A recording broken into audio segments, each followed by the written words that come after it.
We're finally here. Better late than never. I apologize for the delay. I've just been wanting to wait for the right time to do this. And yeah, grab a coffee, grab a drink, make some popcorn because this one's going to be a longer one. Hope you enjoy it. Q&A, my answers. Let's do this.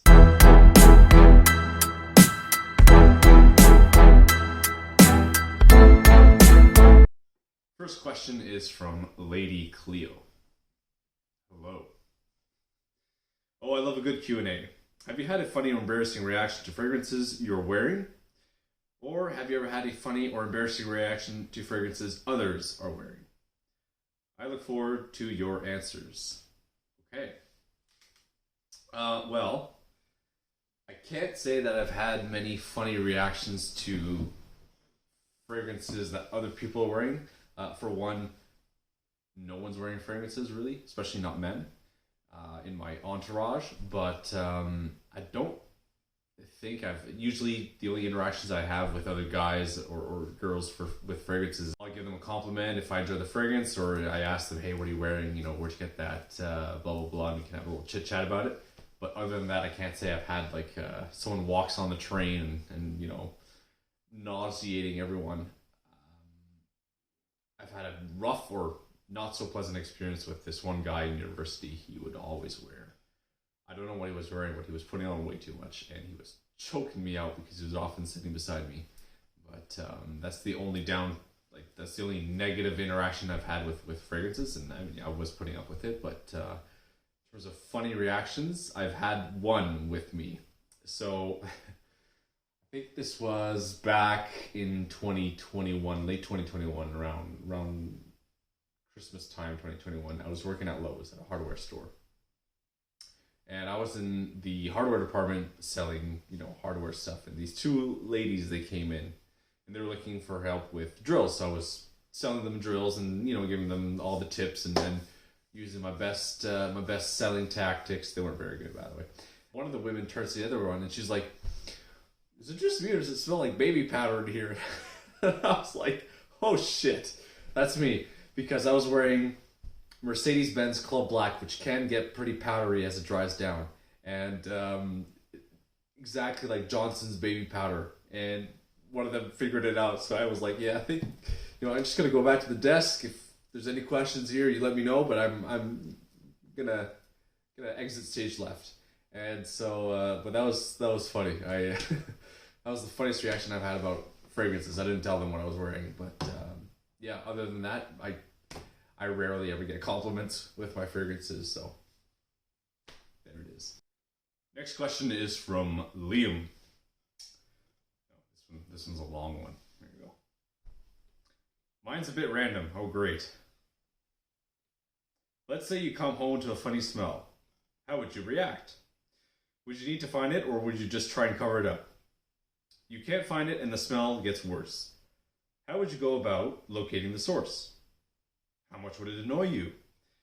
Any good stories about you having to sniff around the house for a strange smell? Thanks, bud. No, thank you. Okay, well, that's a long question. A lot of stuff that I like. Most of the time when I come home and there's a smell, it's probably related to cooking. Something was done in the oven and, you know, it's still lingering around. That stuff doesn't really bother me because I can usually get over it. You know, I get used to the smell, or I enjoy the smell. You know, like if you come home to a well-cooked lasagna, it's a good day. But I can't say that I really have come home to a smell that I didn't know where it was coming from, or a smell that I've never smelled before. And like, oh, what's that? You know, like obviously if I come home and it smells like smoke, I'm not just gonna go lie down and have a nap and just, yeah, it's gonna go away. But to be honest, I don't think I've ever had something that I've had to go search for or try and figure out where that smell is coming from. Again, like I said, most of the times it's related to cooking or barbecuing or, you know, just something of the sorts. I will tell you a funny story though. I have had to search the house for a funny sound, not a smell, but a funny sound. So my sisters used to play. They would play in these soccer leagues, and they would have some games in the summertime in the evenings. And one of them And one night they brought their bags to the field, left them on the field, brought them back home, threw them in the basement.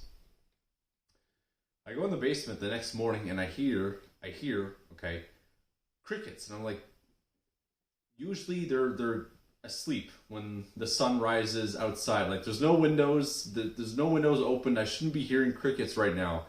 And as it turns out, there were 3 crickets in the basement, which they had tracked in with their bags, and those bastards weren't shutting up. So I googled online, like how to catch crickets in your house, tips to catch crickets in your house, because those things jump and they run away from you. When you get close to them, they shut up suddenly. So, and there was like, so I googled these tips, and they were saying like, oh, you need to put sugar in a container and tip the container over. That doesn't work. That does not. No, I'm sorry. So one night I went down in the basement with the vacuum and night vision goggles and all. Way too intense for this, and I sucked all 3 of them up because I had enough. Trust me, crickets are fine outside. I don't mind the sound, but in the basement, no, I draw the line. So yeah, that was the only time I had to search around the house for something I didn't know or a sound I didn't know where it was coming from. But for a smell, sorry, I can't say I've ever had to try and locate a smell. Yeah, but no, thank you, Liam. You reminded me of a funny story. Prochaine question is from Lucille. Bonjour. I don't know if you speak French. I just assumed. I saw the name. I was like, she is French. All right. So glad you're doing one of these. So am I. I would love to know about your interests outside of fragrances and fashion, and how you find having a YouTube channel. Any exciting plans for the future? I really enjoy that question, Lisa. It's a personal question that seeks to find out more about me other than what I do on YouTube. It's funny. None of you have asked in all these questions. None of you have asked what's your name or how old are you or where are you from. So none of the usual boring stuff. Okay, cool. This is interesting. Okay, well I'll start with the easiest part. What is it like to have a YouTube channel? For me, so far it's been fun, growing the channel and discussing primarily fragrances and product reviews and some fashion stuff. I gotta say, it's not what really brings me fulfillment. I love it, I enjoy it, I want to keep doing it, of course, but it's called Dick Talks because I really enjoy having conversations about stuff. So I'm trying to find topics, and I would love your help. Any of you guys, please comment down below. I appreciate all your help. I appreciate just pitching ideas to me. But yeah, I'm looking for topics to discuss, just have opinions back and forth on that, are just related to life experiences, or if you guys have for instance, a question or something that you'd like to hear my opinion on or something. That's something that would interest me, and I find would be more fulfilling than talking about tobacco and oud in fragrances, as much as I love doing that, of course. But yeah, I think so far I enjoy the engagement. I enjoy trying different things, see what gets more traction, what doesn't, and of course, just learning all the way and getting more confident in front of the camera, and appreciating the journey that it is to build a community, build a YouTube channel, grow it, and of course, give back and appreciate the support and the fans that you have and the subscribers that you get along the way. So I appreciate every single one of you, and again, keep on growing, we're gonna grow from here. So what are my interests outside of fragrances and fashion? Okay, well, I'll start with the easiest one, probably the one that's the most boring, the gym.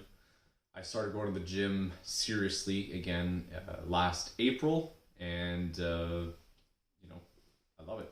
I'm in the gym about 6 days a week, 2 hours a day. So it's really something that has kept me busy, kept me active, kept my mind off of work and life, and the one thing I wish I had was a group of people that I would go to the gym with. I had that before, and those people have since moved on to bigger and better things in life, and we had to go our separate ways. But working out on your own, of course, is better than not working out at all. So truly, I really enjoy that, and I find it's very important for my physical health, and also just getting me out of the house, expending the energy that I can't expend during the day with my job, and just you know, being in a group of with other similar people that have, you know, the same interests, and it's fun to see your regulars, even if you don't necessarily interact with them a lot. It's fun to say, you know, hi, or a little chit chat with people you often go to the gym with, and you know, talk about workouts or what they're hitting today and what their PR is, and then go on your merry way. Other interests, reading. I love reading. Absolutely, a good book, and I'm occupied for 5 hours. You know, I can lose myself in a fantastic story. I've always enjoyed reading since I was a young kid. I prefer reading over, you know, podcasts, or just listen to it, because I have a very imaginative mind, and so I love reading the text and then imagining the story, the characters, the interaction, the scene in my mind. It's always something that's brought me a lot of enjoyment. I'd say my favorite authors are Clive Cussler for action and adventure, and John Grisham for the legal stuff, and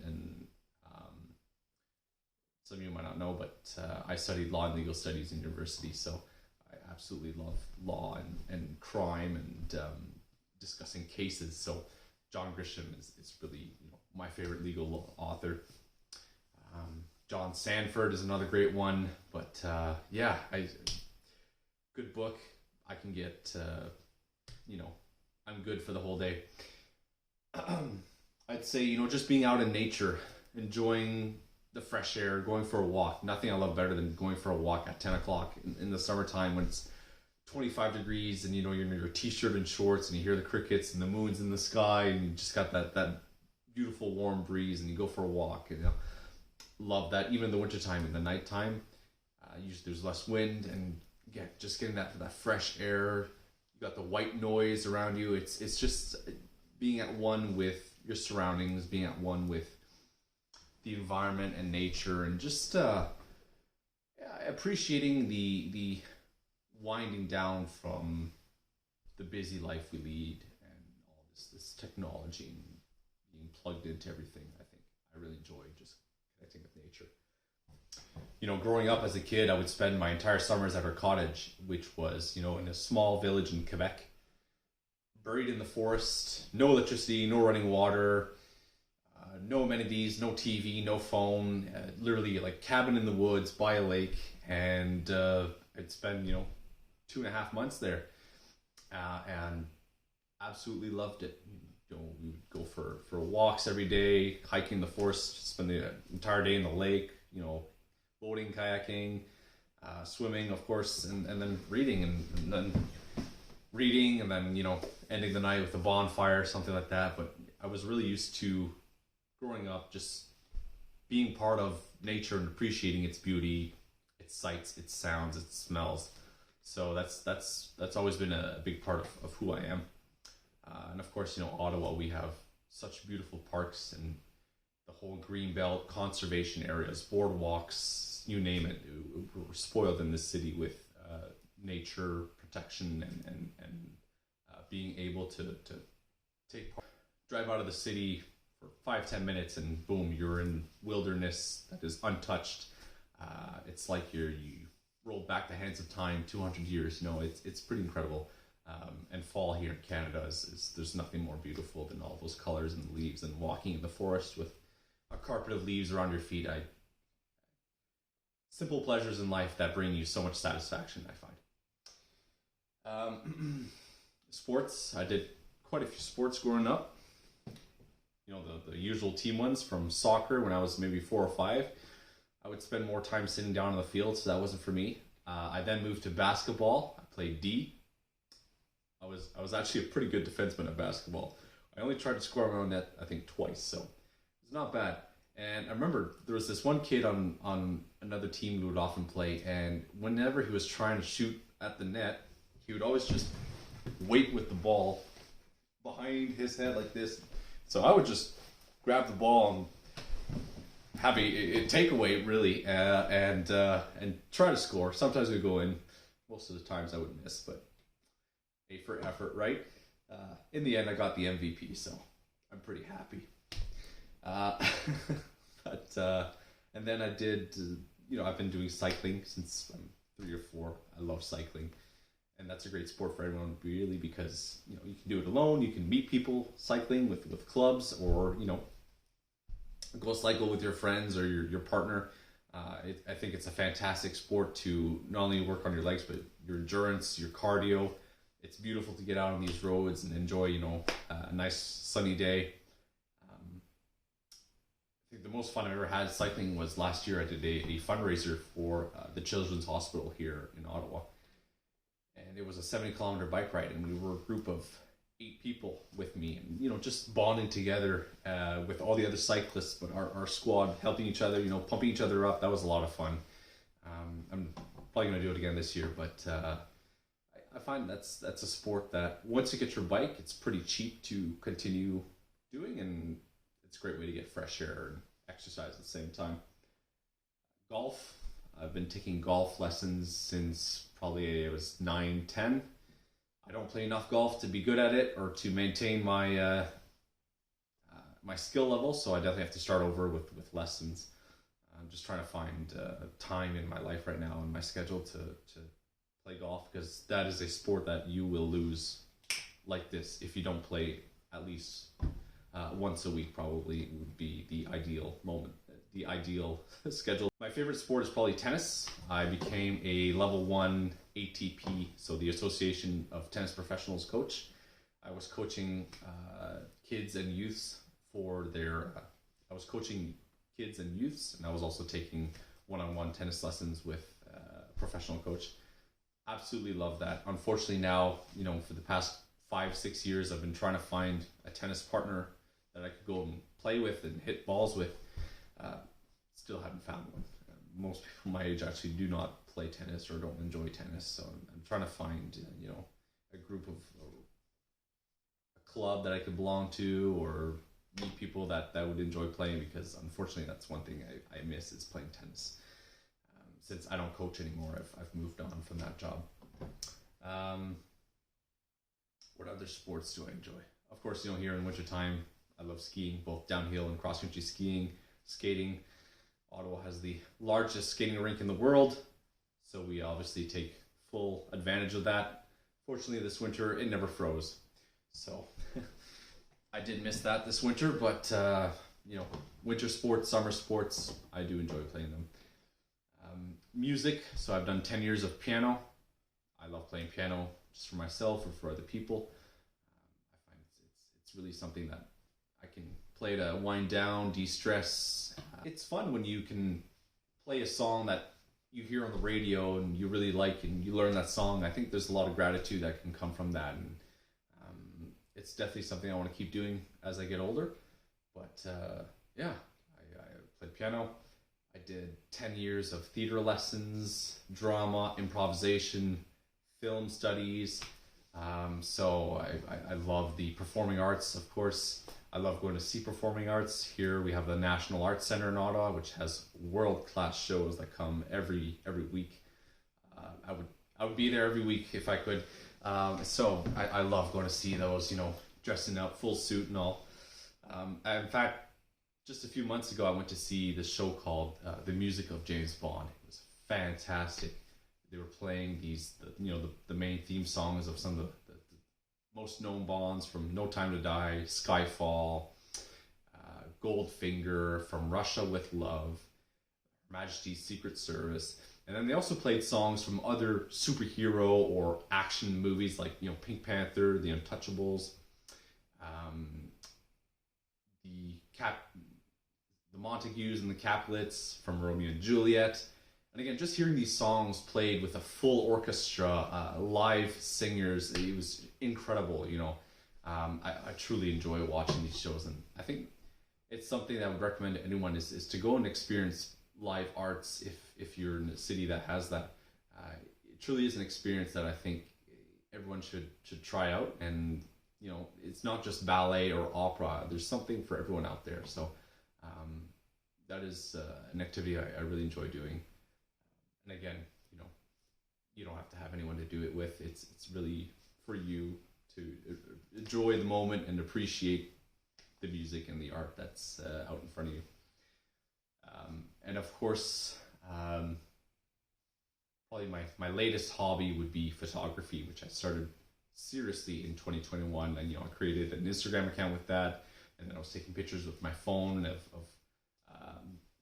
architecture, which is really my main focus with photography. And now I'm starting to do more like street photography and street portraits, going up to people. I want to try and do that this summertime, make videos of them and maybe upload them on YouTube.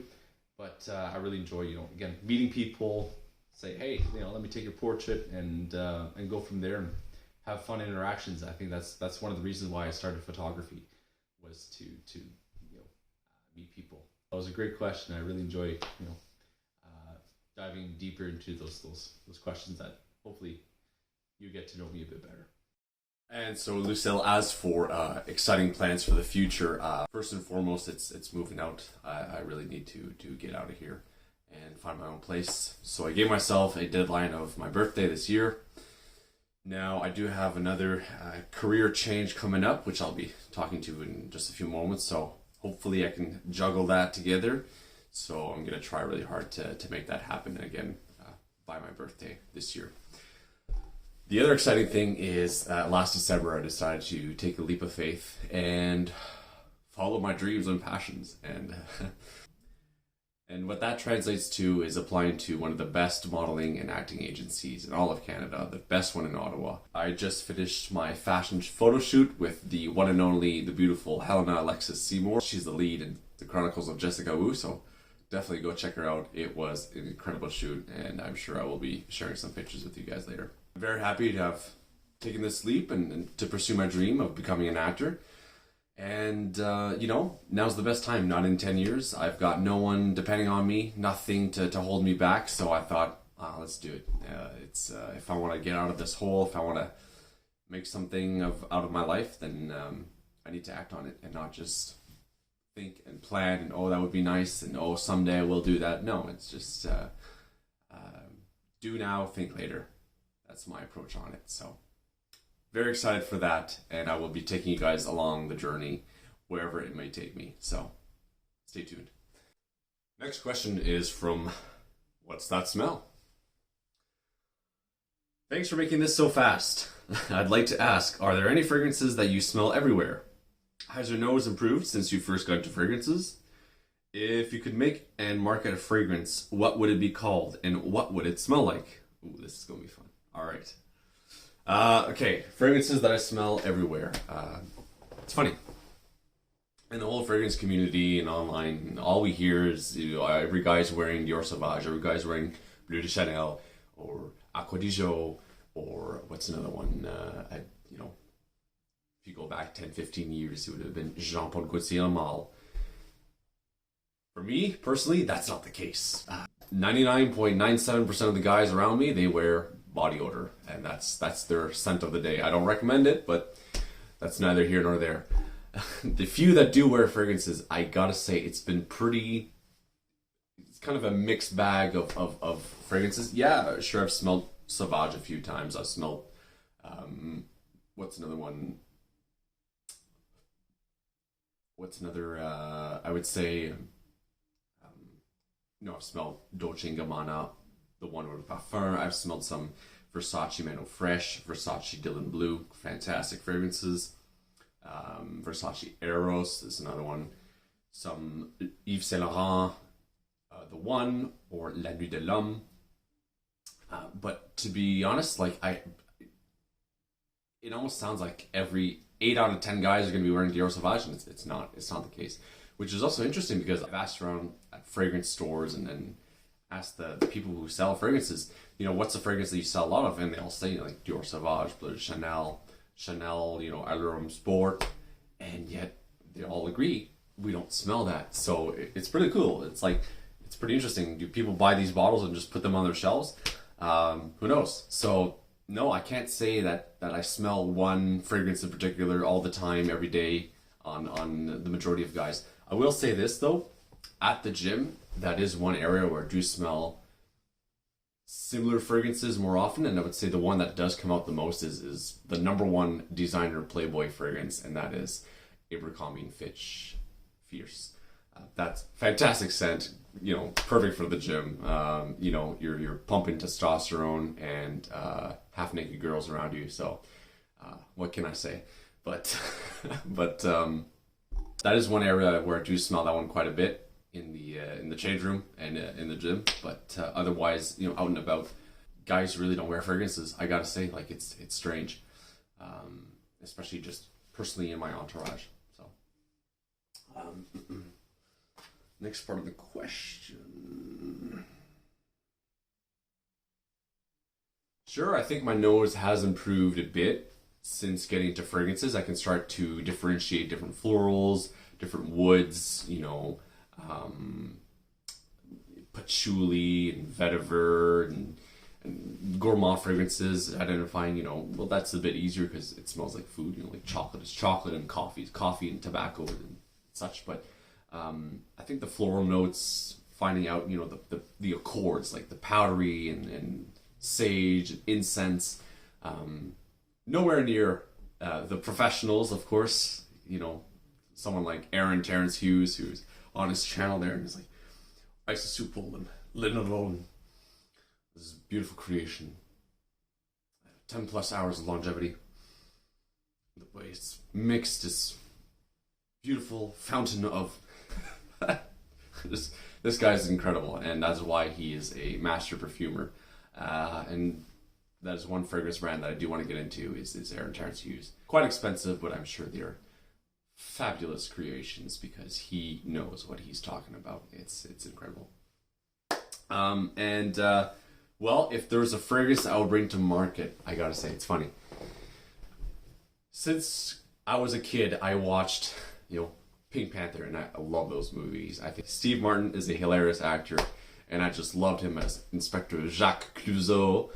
I don't know how he got his job. He's a terrible inspector. Anyways, all that to say, there's this one scene where I think it's in the second movie. Gluon, the soccer player, just got killed in the change room. And so they're interviewing the team on the practice field, and they hear someone walking down the hallway, and it sounds like heels on the tile floors. And he's giving a description. You know, she's like, this lady, long blonde hair, you know, she's wearing heels, perhaps a bit too firm for the afternoon, and she's wearing Chanel No. 5.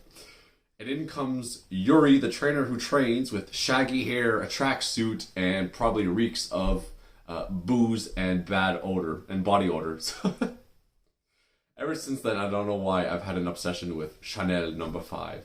I know it's a fragrance that my mom wears, so you know I'm used to what it smells like. I think it smells dated, but hey.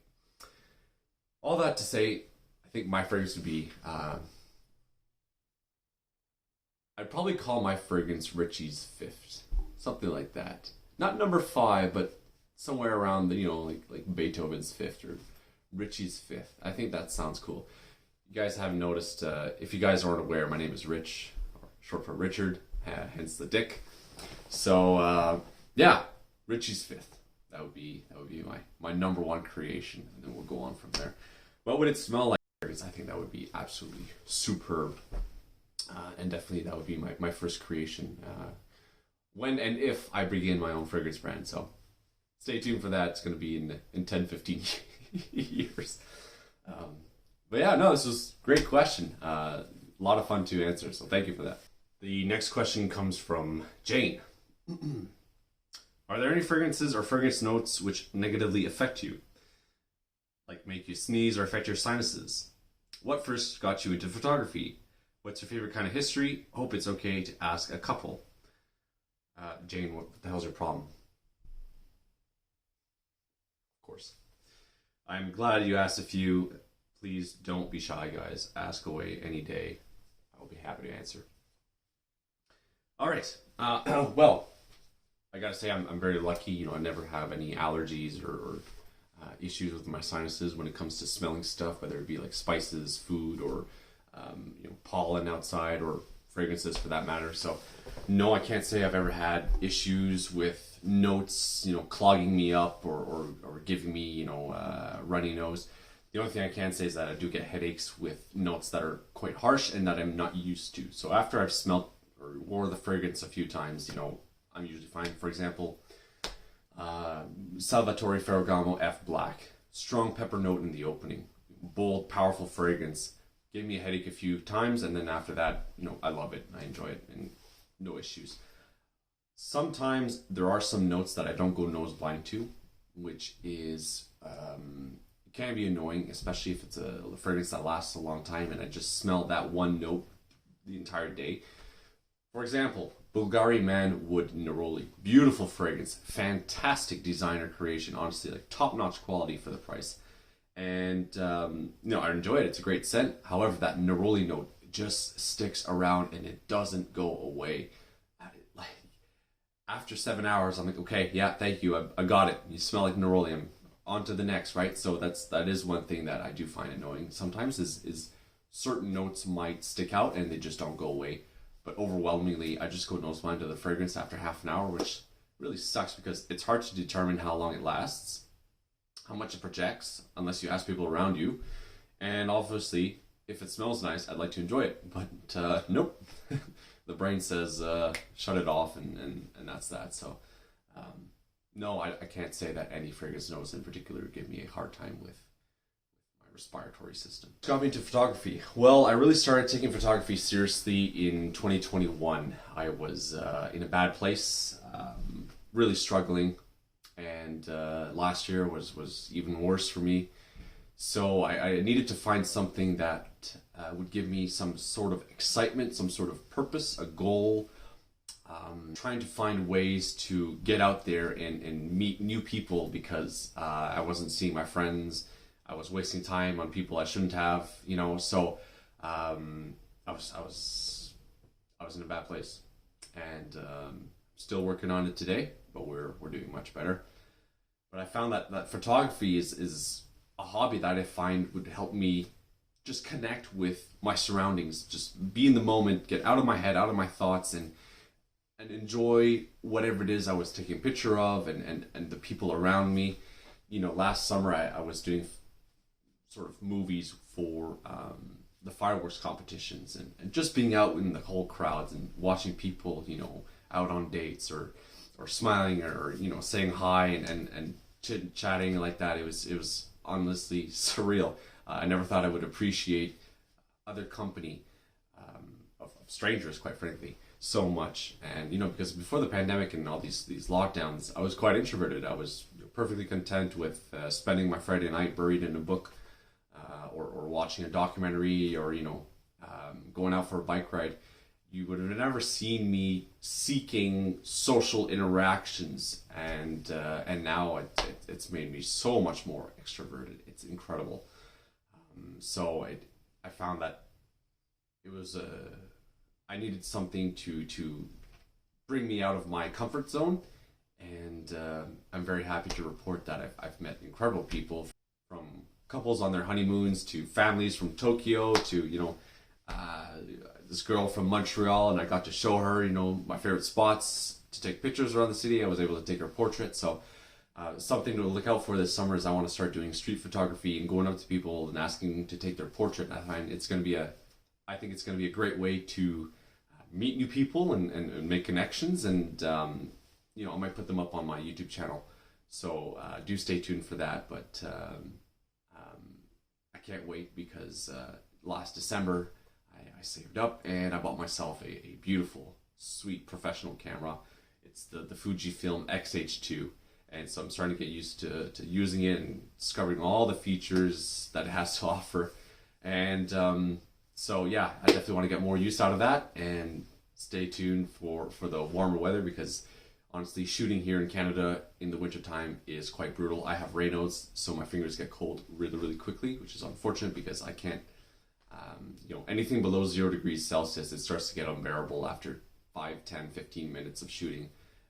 And I can't wear big gloves or mittens because, of course, you need to have access to the dials and the shutter button. So that is the downside of living in Canada and wanting to be an outdoor photographer.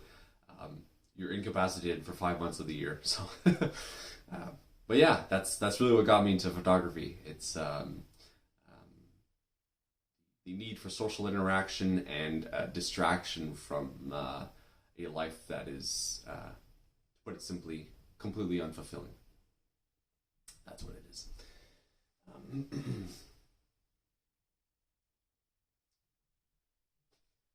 As for history, I'm a complete history nerd, but for a specific time, I couldn't care less about medieval ages, about the Renaissance, about, ancient Greece. That stuff just bores me to death.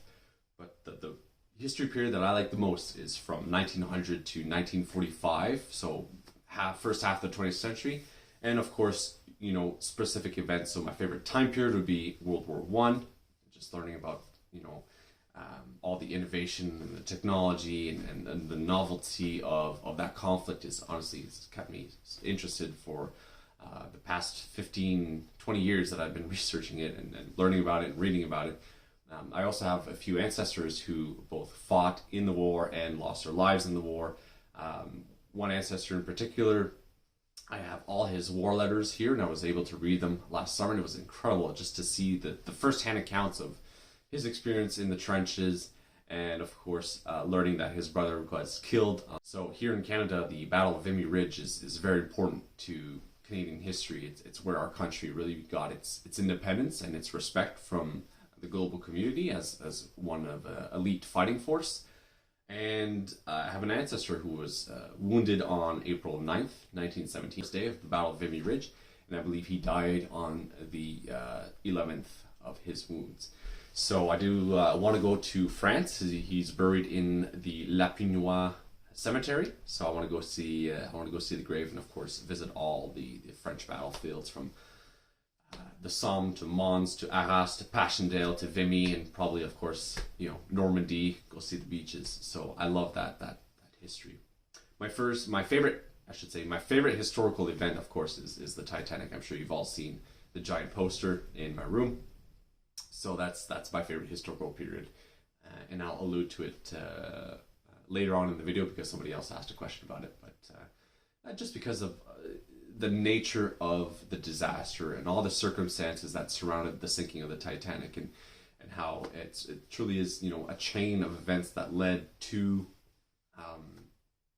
the disaster, and how if you remove just one link of that chain, you change history completely.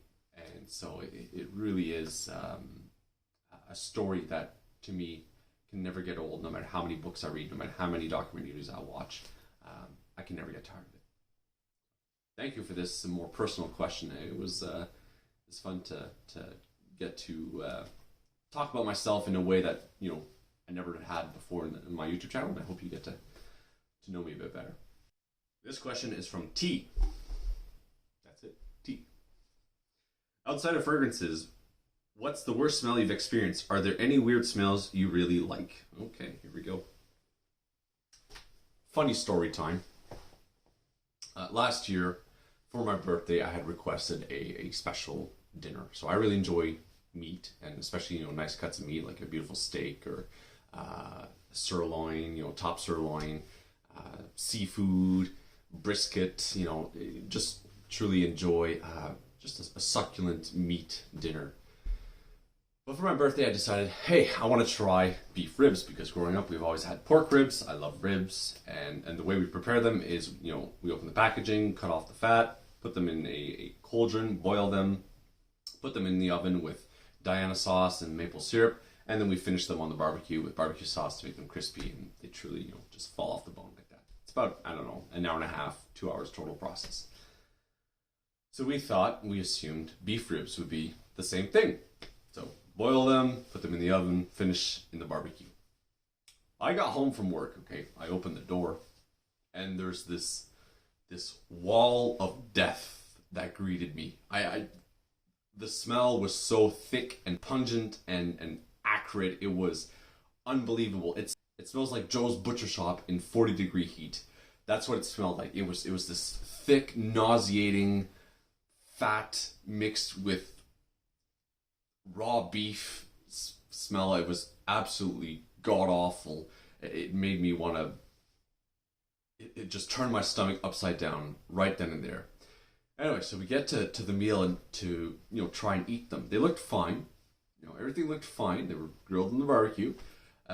Take a bite, and it tasted exactly like it smelled. It was thick, greasy. It coated my mouth with fat and meat juices, and not the right meat juices, like a beautiful medium rare steak. No, this was just pasty meat, fat juice that ran down my throat. It was disgusting. I had never enjoyed my broccoli more in my life than on that night. So like, we learned a lesson. I think I'm gonna try beef ribs on my own later on, but as it turns out, it's a completely different process than pork, and it takes several hours to slow cook them and slow roast them to truly enjoy beef ribs. But anyways, that smell was the weirdest, worst, funniest smell I've ever had in my life, and I don't need to repeat it. So, as for weird smells that I really do enjoy, you guys are gonna think I'm really whacked, messed up. But growing up as a kid, I spent all my summers at our cottage, which was by a lake, and that lake has a lot of boats. And back then, those boats were usually, big outboards, two-stroke outboards that spewed a lot of smoke and smelled a lot like gas. And the smell in particular that I really enjoy is boat gas mixed with water. It's got that warm, rich, aquatic scent. In the summertime, I'm just thinking, on the lake, by the lake, swimming, the hot sun, and going for boat rides with our lake friends, or going tubing or skiing. And just smelling that scent, it just brings back all these memories. It really is probably my favorite scent of all time. Smell of all time. Another one that's a close second would be chainsaw oil with pine or sawdust. I worked a lot with chainsaws and still do. But just that smell of the chainsaw gas mix with the chain oil and the fresh cut pine and the sawdust. It's such a outdoorsman, cottagey, woody. I think the favorite sound I like to wake up to is someone chopping down a tree across the lake. It's just like, that screams, yeah, I'm on vacation right now. I'm by the lake. I'm in the wilderness. I'm enjoying nature. Is when you hear Brian across the lake cutting down a tree. That brings back another one. Another smell that I really enjoy is leather. So any leather goods, leather products, shoes, jackets, like. It's just that, again, a warm smell that it just for some reason does it for me. It's a nice couch, or someone has a nice car with leather seats and it's been sitting in the sun for the summertime. You open the door and you get in, it's just got that rich leather smell, of course, if it's been properly maintained. So I'd say gas, leather, and more gas is what I like to smell. Those are my weirdest favorite smells. Fun question, T. Here's an interesting one from Cedric Coulter. Congratulations on 100 subs. Onwards and upwards. Thank you. I know you're Canadian, and I'd love to know what you make of the monarchy. Are you for or against, and why? Thanks. Okay, cool. Who would have known I'd be talking about the monarchy on my YouTube channel? Interesting question.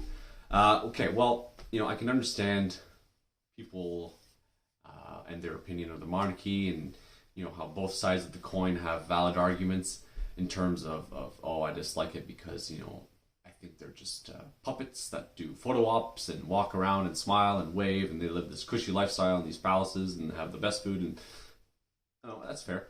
I also see it from their perspective, how these people do not choose this life. They're born into this life, and all the strict rules and regulations and principles and traditions that they have to adhere to, and God forbid they have a hair out of place or a shoelace untied, because that's going to make front page news for the next month and a half, and people are going to gawk and gossip and fawn over that. These people have zero privacy. The second they step out of their house, there's 95 cameras pointing at them, taking pictures, even if they're just going to walk the kids outside. I can't imagine experiencing that. And I would, anyone who says that these people live a cushy lifestyle, like I said, I can understand where you come from, but I'd also ask, put yourself in their shoes just for one day and see what they go through. I also do not follow the monarchy or the royal family in the tabloids and read up on the latest stuff. I find that's one way to easily just get overconsumed into the whole gossip and this couple said this couple, blah blah blah, and this person is talking to this person and behind that person's back. It's just I don't recommend you do that. What I do enjoy about the monarchy is really the historical aspect of it, and again, the history nerd in me, I just love understanding how the royal family works and the succession. You know, let's take Queen Elizabeth II for example, the longest reigning British monarch, and yet her uncle King Edward VIII was the shortest reigning monarch with 311 days on the British throne, because he wanted to marry twice divorced Wallis Simpson, and you couldn't do that at the time. So again, I love the history behind it. You know, when Queen Elizabeth became queen in 1952, her first prime minister was Winston Churchill. Like how crazy is that? I can't even, you know, wrap my mind around that. She went from Churchill to putting men on the moon to Berlin Wall, the fall of the USSR, and now self-driving cars and AI. What a life. And almost makes me think, you know, what am I going to see in 70 years? And what are you going to see in 70 years from now? It's, you know, we can speculate, and I'm sure we will always be surprised at what life throws at us. So I do appreciate it for that aspect. Of course, you know, it's cool as Canada, it kind of sets us apart that we still have a monarch that we, so to speak, almost answer to, because we have, you know, the Governors General who has to sign off on every law that is passed in this country, and thus gives it royal assent. But you know, we have the Queen on our money. We, you know, it's the Royal Canadian Air Force and the Royal Canadian Navy. So I find it's interesting. It's something to make us stand apart from the pack. And of course, living in Ottawa, whenever they do come to Canada, they always stop here. So it's a fun way to see them, visit, and you know, they do often take part in the Remembrance Day ceremonies or when they have royal tours. Like I said, they always do come to Ottawa. So that's a lot of fun to see that. Interesting question, Cedric. Like I said, I never thought I would be talking about the British monarchy on my channel, but love answering this. And again, if you guys have other questions of this type, please feel free to let me know down in the questions below, and I'll be happy to answer them. So, cheers, Cedric. On.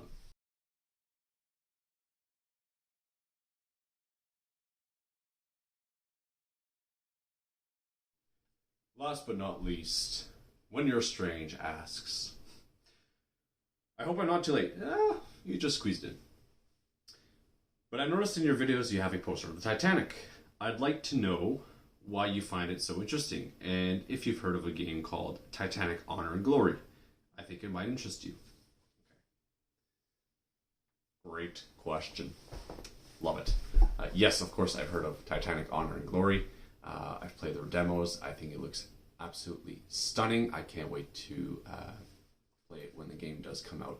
Address that a bit. I find it so interesting that we now have all these digital tools that allow us basically to, what do you think of it, time travel and explore these long forgotten or lost or you know, events, areas, ships that were relegated to textbooks or grainy pictures, and now we can walk the decks and climb the stairs and experience the sinking firsthand, and what it must have been like just to be there on that fateful night. You know, I think it's incredible, and I'm glad that we're putting all this technology that we have to good use. And you know, we know that young people and people my age and younger are all hooked to our devices and technology and gadgets, and you know, if we're going to spend 12 hours on the computer, well, might as well do it trying to learn something and make it fun and engaging in that way. I think there's a lot of potential with tools that we have now at our disposal for historical recreation and historical preservation for generations to come. Honestly, I think I'm very happy that the group behind Titanic Honor and Glory are doing this project, and I know it's been an incredible commitment, you know, in terms of man hours, manpower, financial burden, and of course, you know, hopefully at the end it's going to pay off, which I'm quite sure it will. Okay, so why do I like the Titanic so much? I was mentioning it before, but to me it's just all the aspects surrounding the disaster. One of the biggest ones that strikes me to this day is it's not just the 1,496 dead, but it's the 705 who survived when it should have actually been 1,178. You know, there was room in the lifeboats for half, but nowhere near half survived. And it's so, the human aspect and human stories of the Titanic are truly what makes this story to me so poignant and riveting, pun intended. There were 2,223 people on board the Titanic, which means there are 2,223 stories about that same event. We all know the ship sinks. We all know. The story doesn't change. The ship sails, hits the iceberg, and sinks. But it's every book I read, every documentary I watch, I hear about someone or something or this and that was never brought to light before, that I wasn't aware of before, and now I got this new perspective, this new point of view on, like I said, the exact same story. And that's why I find I can never get tired of it. It never gets old. Is because there's always a different account to hear, a different story. And of course, just the people on it are what makes that story real. When you hear of individuals, passengers like Benjamin Guggenheim, who dress in their tuxedos and come with their valets and say, we are dressed in our best and are ready to go down as gentlemen. It's incredible stuff like that. Or people always say, oh, Titanic was, survival of the richest. And, it was. Ironically, though, the richest man aboard was denied a seat in the lifeboat. So it's just, to me, it's just a story that keeps on giving. No matter how many times you think you've heard of it all, you think you know it all, you think, okay, I think I've done enough research. There's always another nugget for you to find. And of course, just all the events that took place leading up to the disaster. It's all these what ifs, right? What if the maiden voyage wasn't delayed a month? What if they weren't going so fast? What if there was a moon that night? What if there were waves that night? What if the crow's nest had their binoculars? What if the last 2 ice warnings had reached the bridge? Incredible. You remove one link of the chain and you rewrite history. The Titanic sails for 25 years, gets scrapped, and we forget about it. So it's incredible to me how things do come into place to create this disaster. And if you remove one piece of that puzzle, it doesn't happen. So I think that's why really the Titanic spoke to me, and it's just a story that's fascinated me ever since I heard of it, when I was a kid. And you just hear this world's biggest ship on its maiden voyage, filled with the richest and the poorest people, strikes this iceberg in dramatic fashion and sinks, and a lot of people die. I didn't mention it already. Titanic, 1997 from James Cameron is my favorite movie. So, and I think the Titanic, the sinking of the ship itself, is this great drama, because you've got this event with people, and as the story unfolds, things occur at a rapidly increasing pace. So it's just a story again that has just caught my imagination, and that has fascinated me since I was a wee child. Okay, and I'd love to cover the Titanic more on my second channel, so hopefully I can find some time for that. But I loved it since day one, and I will die a Titanic fanatic. So thank you. That was a great question. And before I go, I wanted to mention that if some of you have played Titanic Honor and Glory in their demos, you should check out Britannic, Patroness of the Mediterranean. It's about the sister ship of the Titanic, the HMHS Britannic, which was sunk in 1916 from a German mine. It remains the largest ship lost in the First World War, and the largest passenger ship sunk to this day. So you get to enjoy the game, tour the ship, the most famous parts of it, and of course play the sinking of it. So you try to escape the ship as it sinks. It's really well done. So it supports the Titanic Honor and Glory team. So I'd say check it out. It's on Steam, I believe. But thank you for that question. This was a lot of fun to answer, and yeah, appreciate it. And there we are. All of your questions have been answered. This was by far the most fulfilling and entertaining video that I've filmed, and now I have 10 hours of editing to do. But I love this, so I definitely want to do a part 2 for this video. If I get enough questions in the comment section, then I'll do it right away. If not, I'll probably do one at 500 subs, and then I'll definitely do one at 1,000. So onwards and upwards. Please, again, don't be shy.